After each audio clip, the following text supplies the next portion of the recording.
অসমীয়া বিদ্বেষী চৰিত্ৰটো তেওঁলোকে সময় সময় প্ৰমাণ কৰি আহিছে আৰু এই অসমীয়া বিদ্বেষী চৰিত্ৰটোৰ দ্বাৰা তেওঁলোকে অসমীয়া ভাষা অসমীয়া জাতি গঠন প্ৰক্ৰিয়াত কোনো ভূমিকা তেওঁলোকে গ্ৰহণ কৰিব নোৱাৰে।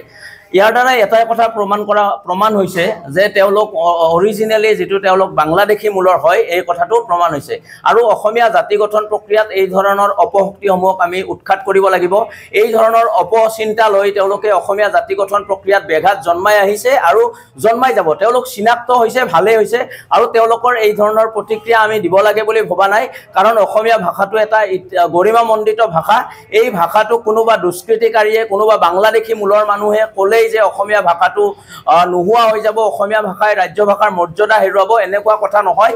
আৰু অসমীয়া ভাষাটো সুৰক্ষিত, অসমীয়া জাতীয় জীৱন সুৰক্ষিত কৰাৰ একমাত্ৰ বিকল্প হৈছে অসম চুক্তি ৰূপায়ণ।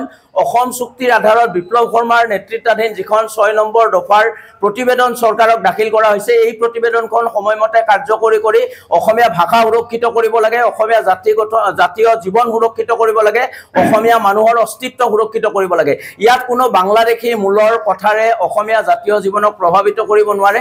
তেওঁলোক চিনাক্ত হৈছে, তেওঁলোকে যে অৰিজিনেলি বাংলাদেশী মূলৰ হয়, তেওঁলোকে যে বাংলাদেশী মূলৰ চৰিত্ৰৰ হয় এইটো প্ৰতিপন্ন হৈছে আৰু তেওঁলোকে অনবৰত যে অসমীয়া জাতিৰ এটা বিৰোধী আচৰণ কৰে, অসমীয়া জাতীয় জীৱনৰ বিৰোধী আচৰণ কৰে, অসমীয়া ভাষাৰ বিৰোধী আচৰণ কৰে, এই আচৰণে তেওঁলোকক প্ৰমাণ কৰিছে তেওঁলোকে যে এগৰাকী বাংলাদেশী মূলৰ হয়। তেওঁলোকে অসমীয়া জাতি গঠন প্ৰক্ৰিয়াত কোনো ধৰণে জড়িত নহয়, তেওঁলোকে অসমীয়া জাতি গঠনৰ প্ৰতি কোনো ধৰণৰ শ্ৰদ্ধা নাই, অসমীয়া ভাষাৰ প্ৰতি তেওঁলোকৰ কোনো শ্ৰদ্ধা নাই, এই কথাটো প্ৰমাণ হৈছে। এই কাৰণে আমি আহ্বান জনাইছো ৰাজ্য চৰকাৰক যে বিপ্লৱ কুমাৰ শৰ্মাৰ 6 নম্বৰ দফাৰ প্ৰতিবেদনখন অতি শীঘ্ৰে কাৰ্যকৰী কৰি অসমীয়া জাতীয় জীৱনক সুৰক্ষিত কৰক।